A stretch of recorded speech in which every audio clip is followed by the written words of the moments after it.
what are you coaching besides special teams? I'm coaching the spur. Okay. So I'm coaching the outside linebacker, nickel guy. Right. And right now it's two pretty good players, so it's exciting. What do you think of the special teams here? So far, all I know is the players, Right. and the players are really fast and they're really athletic, and we'll see what the next couple of days when they put pads on in terms of being physical and being tough. But in terms of the evaluation of what we've got, I'm excited to start working with them. What are some of the challenges ahead of you? I think that a couple of the main things in the spring is I got to identify who they are in terms of where they fit within our schemes.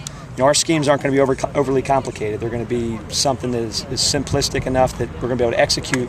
But that's the second thing, is we got to make sure that coming out of spring they understand the basic fundamentals of what we're trying to do. And that's spring's all about installing your schemes and identifying personnel. What are your expectations for Saturday? Is that too early for? Yeah, my expectations are just I just want to get a feel for all these kids and how they can help us. Eventually, maybe we'll get to the point where maybe we're scrimmaging a little bit in the kicking game, but my expectations are on a daily basis. I'm not really putting any expectations other than on the spring. I want to make sure we come out of here clean. I've identified the personnel and the schemes fit. Do you have any kind of rules of thumb as to how you use starters or reserves on special teams? No more than one, no more than two. Well, usually it's usually as a general rule, you try to go no more than two, with your punt team being a priority, and then usually your kickoff team being a secondary deal. But our philosophy here, from what we've discussed since I've been here, is we're going to use the best players, but we're also going to be smart. We're going to play the ones that we think can help us win the football game in all areas of the deal. And I think we got enough depth that there's not going to be a situation where I'm going to have to use many guys on more than two phases in my initial evaluation of our personnel.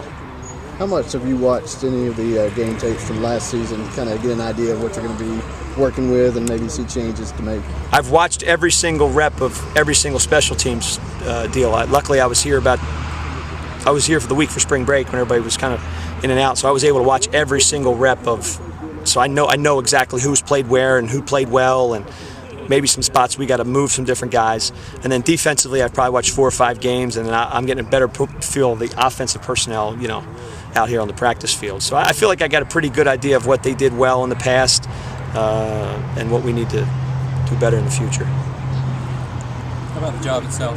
Talk about coming here, being part of South Carolina. It's just so far it's been great.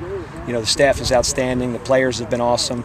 I've been here 4 days working with the players, and all I can say is I'm very, very, very, very happy to be here, and that's not I'm not overstating that at all. I'm, every aspect. The weather is a big part of it too. Being able to be outside. I coached Minnesota, it was great, and I coached at Harvard for 4 years. The last 8 years, our spring balls have been you're either dealing with snow or you're inside. So it's nice to be outside.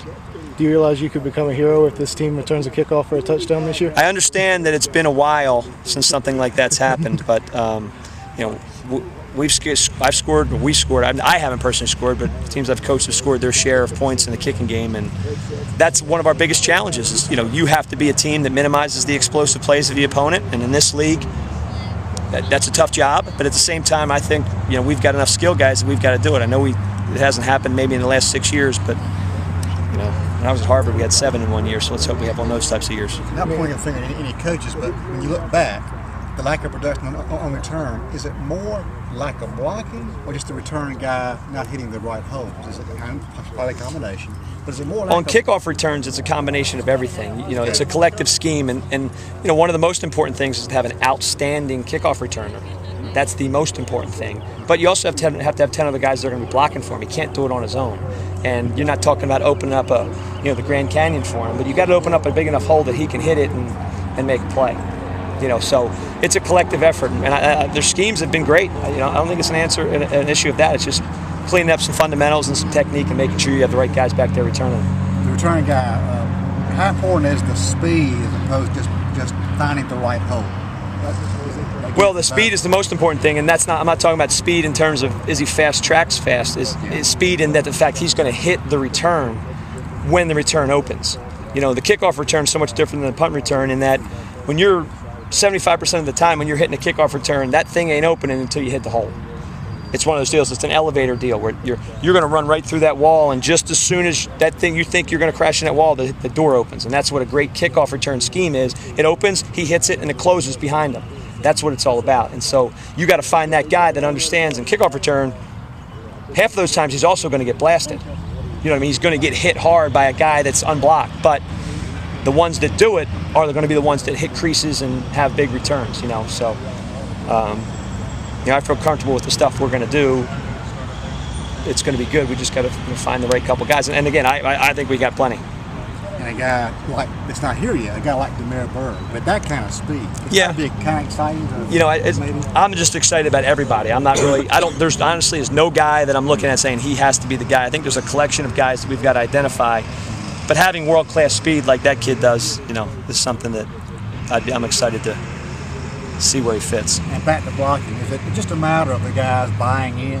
It's a matter of buying in, but it really is also a matter of fundamentals. I mean, you're talking about a guy that's got to block somebody in 50 yards of space that can go left, could go right, and then also could run right over the top of you at maximum speed.